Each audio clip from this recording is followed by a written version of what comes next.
Living ಟುಗೆದರ್ನಲ್ಲಿದ್ದ ವಿವಾಹಿತನಿಗೆ ಅವಳೇ ಬೇಕಂತೆ.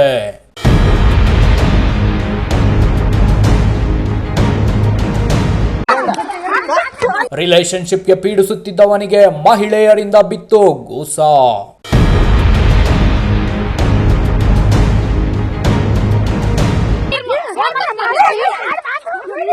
S, ಹೌದು ವೀಕ್ಷಕರೇ, ಋಣಾನುಬಂಧ ರೂಪೇಣ ಅಧಿಪತ್ನಿ ಸುತಾಲಯ. ಋಣ ಇಲ್ಲ ಅಂದ್ರೆ ಯಾವ ಸಂಬಂಧವೂ ಬೆಸೆಯೋದಿಲ್ಲ. ಋಣ ಇದ್ದೇ ಗಂಡು ಹೆಣ್ಣು ಮದುವೆಯಾಗಿರ್ತಾರೆ. ಆದ್ರೆ ಮದುವೆ ಎಂಬ ಪವಿತ್ರ ಬಂಧಕ್ಕೆ ಕೆಲವರು ಅಪವಿತ್ರ ತರುವಂತಹ ಕೆಲಸ ಮಾಡ್ತಾರೆ. ಮನೆಯಲ್ಲಿ ಮುದ್ದಾದ ಸಂಗಾತಿ ಇದ್ದರೂ ಕೂಡ ಮತ್ತೊಂದಕ್ಕೆ ಆಸೆ ಪಡ್ತಾರೆ. ಮತ್ತೊಬ್ಬರ ಮೋಹಕ್ಕೆ ಬಿದ್ದು ತಾವು ಹಾಳಾಗುವುದಲ್ಲದೆ ತನ್ನ ನಂಬಿ ಬಂದವರ ಜೀವನವನ್ನು ಹಾಳು ಮಾಡ್ತಾರೆ. ಅಕ್ರಮ ಸಂಬಂಧಗಳು ಎಂದಿಗೂ ಶಾಶ್ವತ ಅಲ್ಲ. ಅಕ್ರಮ ಸಂಬಂಧಕ್ಕೆ ಬಿದ್ದ ಎಷ್ಟೋ ಮಂದಿಗೆ ಜನರೇ ಧರ್ಮದೇಟು ಕೊಟ್ಟಿರೋ ಪ್ರಕರಣಗಳು ಬೆಳಕಿಗೆ ಬರ್ತಾ ಇವೆ. ಅದೇ ರೀತಿ ಯುವತಿಯೊಂದಿಗೆ ಸಂಬಂಧಕ್ಕೆ ಪೀಡಿಸಿದ್ದ ವ್ಯಕ್ತಿಗೆ ಜನರು ಧರ್ಮದೇಟು ಕೊಟ್ಟಿರೋ ಘಟನೆ ಚಿಕ್ಕಬಳ್ಳಾಪುರ ಜಿಲ್ಲೆಯಲ್ಲಿ ಬೆಳಕಿಗೆ ಬಂದಿದೆ.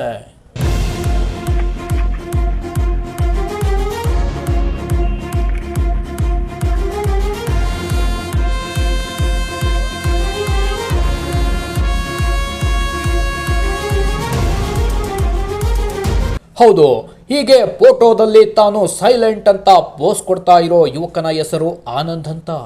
ಚಿಕ್ಕಬಳ್ಳಾಪುರ ಜಿಲ್ಲೆ ಚಿಂತಾಮಣಿ ತಾಲೂಕಿನ ನಲ್ಲಗುಟ್ಟಹಳ್ಳಿ ಗ್ರಾಮದ ನಿವಾಸಿ.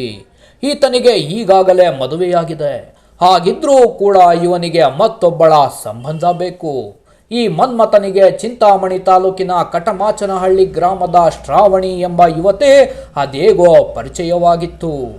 ಪರಿಚಯವಾದ ಸ್ವಲ್ಪ ದಿನಕ್ಕೆ ಇವರಿಬ್ಬರ ನಡುವೆ ಪ್ರೇಮಾಂಕುರವಾಗಿದ್ದು ಇಬ್ಬರು ಲಿವಿಂಗ್ ಟುಗೆದರ್ನಲ್ಲಿ ಇದ್ರು.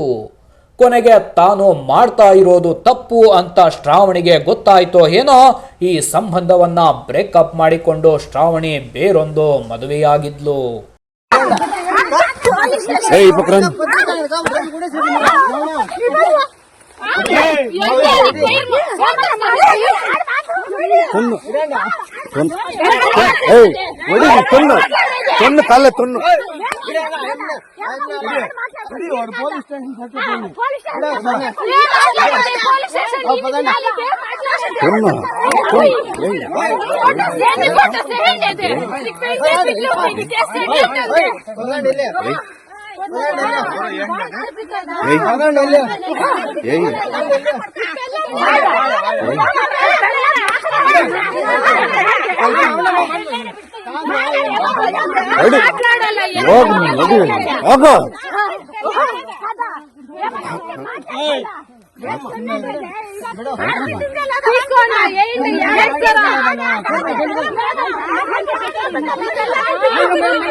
ಆದರೆ ಶ್ರಾವಣಿ ಮದುವೆಯಾದ ಬಳಿಕವೂ ಆನಂದ್ ಈಕೆಯ ಜೊತೆ ಸಂಬಂಧಕ್ಕೆ ಪೀಡಿಸುತ್ತಾ ಇದ್ದ.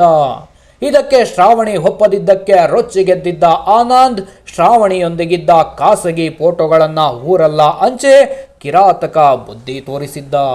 ಇದರಿಂದ ಕೋಪಗೊಂಡ ಕುಟುಂಬಸ್ಥರು ಆನಂದನ್ನ ಹಿಡಿದು ಹಿಗ್ಗಾಮುಗ್ಗ ಥಳಿಸಿದ್ದಾರೆ.